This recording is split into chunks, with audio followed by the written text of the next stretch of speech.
In January 2025, Malaysia saw a 47% surge in American visitors compared to the year before. But here's the crazy part. 68% of them aren't leaving after their first trip. What is happening in this Southeast Asian country that's making Americans abandon their beach vacations to Thailand and Bali? And why is everyone suddenly talking about it? If you've ever felt like your dollar doesn't stretch far enough at home, if you've watched your rent climb while your salary stayed flat, what I'm about to show you might change everything. But wait. Before we begin, please subscribe to ensure that you never miss out on any of my essential stuff.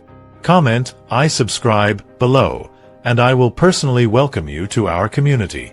With that said, let's get started. Meet Sarah Chen.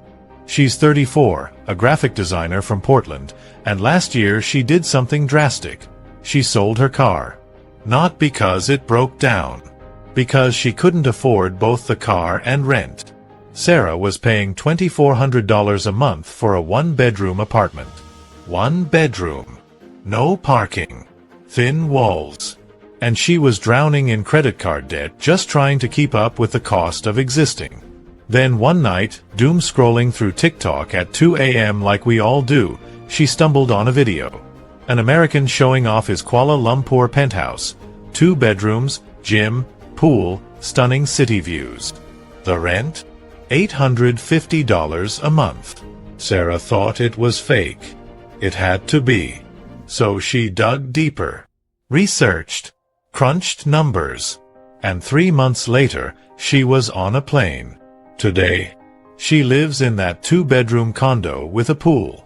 She's spending 60% less than she did in Portland. According to Numbio's 2025 Cost of Living Index, Kuala Lumpur is 68% cheaper than major U.S. cities, for a comparable quality of life. Let that sink in. 68%. A full meal at a restaurant? $3. Not fast food, actual food. A doctor's visit? $30. A luxury apartment in the city center? $600 a month. Compare that to Austin, where you'd pay $2,500 for something half the size. But here's the thing, the money? That's just the surface. What Sarah discovered next made her cancel her return flight. October 2024. The Malaysian government did something that changed the game completely. They launched the DE Rantau Nomad Pass, a special visa allowing remote workers to stay up to 12 months, and you can extend it indefinitely. Marcus Rodriguez saw this opportunity. 29, software developer from Miami. On paper, he was winning $85,000 a year. But in reality, he was barely saving. Living in a cramped apartment, isolated, burnt out. The American dream was feeling more like the American grind. He applied for the Nomad visa during what he calls his crisis moment. That moment when you realize you're doing everything right and still losing. Now, he works from Penang. He saved $18,000 in 6 months. And he's part of a thriving community of over 50 Americans who meet up weekly. Imagine this. You're typing code, but instead of staring at your apartment wall, you're overlooking turquoise water. Your biggest distraction isn't Slack notifications. It's deciding whether to grab roti canai or nasi lemak for lunch. Your commute? A walk to a beachside cafe. And the infrastructure? Here's a shocker. Malaysia has faster average internet speeds than 60% of rural America. 100 megabits per second or more.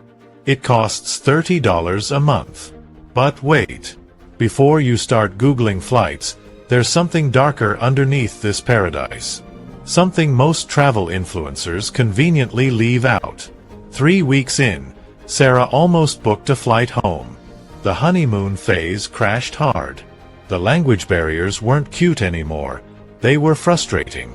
The cultural differences in communication, the different pace of life, the way yes doesn't always mean yes.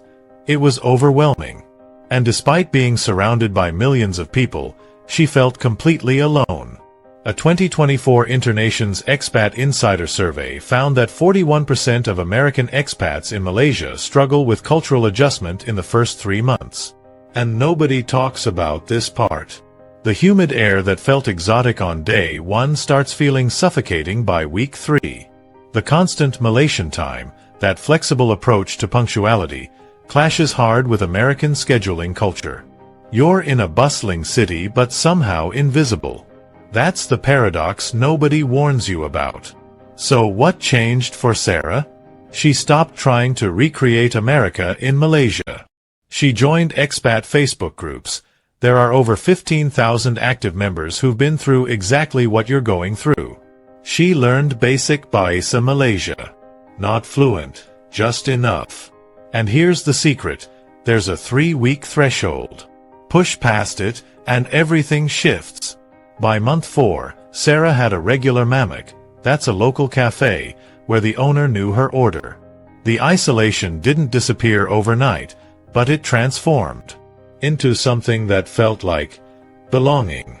Then came the surprise. The thing nobody expects. And honestly, it's the real reason Americans keep. David Thompson, 52 years old, flew to Malaysia for a vacation in March 2025. He ended up getting surgery there and saved $47,000. Here's what happened. David needed a knee replacement. In Dallas, even with insurance, he was quoted $63,000 out of pocket. So he put it off. Kept putting it off. Until he was in Penang, walking down to the beach, and twisted it badly. He had no choice. He went to a local hospital. And what happened next blew his mind. The facility looked like a 5-star hotel. His orthopedic surgeon? Trained at Johns Hopkins, 15 years of experience. The surgery, the hospital stay, the medications, the follow-up physiotherapy by the beach? $16,000. Total. Malaysia ranks in the top 5 globally for medical tourism. The Malaysian Healthcare Travel Council reported that 1.3 million medical tourists visited in 2024. That's a 23% increase from 2023. And Americans? We're a huge part of that surge. Dental work? 70% cheaper than the US. Cosmetic surgery? 60% cheaper, same qualifications. Chronic care management? Accessible without navigating insurance nightmares. Picture this. You're in a private hospital room that legitimately looks like a hotel suite. A specialist who trained at a top US medical school spends 45 minutes with you. Not the rushed 8-minute appointments we're used to. Actually listens. Actually explains. And your entire bill is less than your American insurance deductible. That relief you just felt reading that? That's what David felt. Mixed with anger at the system back home. But there's one more reason Americans are flooding in. And this one's about something money usually can't buy. Malaysia's crime rate? Lower than most major US cities. I know, that surprised me too. According to Numbio's 2025 Crime Index, Kuala Lumpur scores a 47.8. New York, 49.4. Los Angeles, 52.3. Chicago, 67.8. Let that sink in. Jennifer Wu was 45, a single mom from Seattle. She lived with constant low-level anxiety. School shooting drills. Rising crime in her neighborhood. That feeling of always looking over your shoulder. She took her 12-year-old daughter to Malaysia for one last adventure before settling into suburban life. They never left. Her daughter's now thriving in an international school. $800 a month compared to over $2,000 for private schools in Seattle. But here's the moment that sealed the deal for Jennifer. She watched her daughter walk to the MRT station alone. Something she would never, ever allow in Seattle. And she didn't feel that knot of fear in her stomach. The quality of life shift is real. World-class public transportation. Kuala Lumpur's metro system rivals Tokyo's. A multicultural food scene where you get authentic Malaysian, Chinese, Indian, and Western cuisine. English is widely spoken. It's the official business language. And if you want a weekend getaway, you're a 4-hour flight from 10+ countries. So with all these benefits, the cost savings, the lifestyle, the safety, the healthcare, what's the catch? There is one. And you need to know it before you book that ticket. Let's talk about what the Instagram posts don't show you. First, visa limitations. Tourist visas only last 90 days. If you want to work, you need employer sponsorship or the Nomad visa, which requires proving $28,000 in annual income. That's doable for many, but not everyone. Banking is complicated. Opening local accounts is difficult for foreigners. International transfer fees add up. You'll deal with currency fluctuations. The heat and humidity? Constant. 85 to 95 degrees Fahrenheit. 80% humidity. Year-round. If you hate being sweaty, this will test you. Distance from family. 20+ hour flights back to the US. 12-hour time difference. Missing holidays. Missing emergencies. That's the emotional cost nobody wants to think about. Career limitations. If you're trying to climb a corporate ladder locally, it's tough. Most Americans need to maintain remote US income or run their own businesses. And the Malaysia My Second Home program, the MM2H visa that used to offer easy 10-year stays? They increased the requirements in 2021 to 1.5 million ringgit. That's about $350,000 in assets. That priced out most middle-class Americans. So who is this remote workers with stable US dollar income? Retirees with pensions or savings? Digital entrepreneurs? People seeking a lower cost of living without sacrificing quality. If that's you, this could be life-changing. Not ready to move permanently? Even 3-month stays can provide massive financial relief and a perspective shift that's honestly priceless. So why specifically 2026? Why is this happening now? 3 massive factors converged. First, post-pandemic remote work normalization. Companies finally accepting that permanent remote work is viable means you have freedom to live anywhere. That changed everything. Second, U.S. economic pressures. Inflation, housing costs that keep climbing, healthcare that's financially devastating. People are being pushed to explore alternatives. Third, social media exposure. TikTok and YouTube videos showing real expat lives, not just tourist content, are going viral. People are seeing that this is actually doable. Google Trends data shows that searches for moving to Malaysia from US IP addresses increased 340% between January 2024 and January 2026. 340%. Remember Sarah from Portland? She's now making more money freelancing with US clients while living on 40% of her old expenses.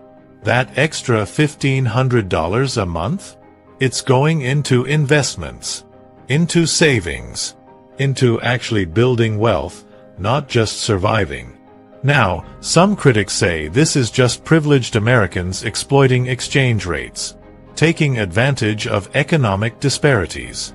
Others call it smart economic arbitrage in a globalized world, making rational choices in a system that's rigged against the middle class. Where do you stand on this? Is it ethical? Is it just smart? Drop your thoughts below, because this is the conversation we need to be having. Here's my question for you. If you could live the same quality of life, or better, for half the cost, would you leave America? And here's the harder question. If you're staying, is it because of genuine attachment, or because you've never seriously considered there's another option? Tell me in the comments. Would you take the leap, or is Malaysia just a nice vacation spot? And if you've already done it, to Malaysia or anywhere else, share your experience. The community wants to hear the real stories. Because something tells me by 2027, this won't be a trend anymore. It'll be the new normal. If this opened your eyes to something you hadn't considered, hit that subscribe button. We're diving deep into global living alternatives every week. Next video: the 3 countries that are actually better than Malaysia for Americans in 2026. And one of them will absolutely shock you.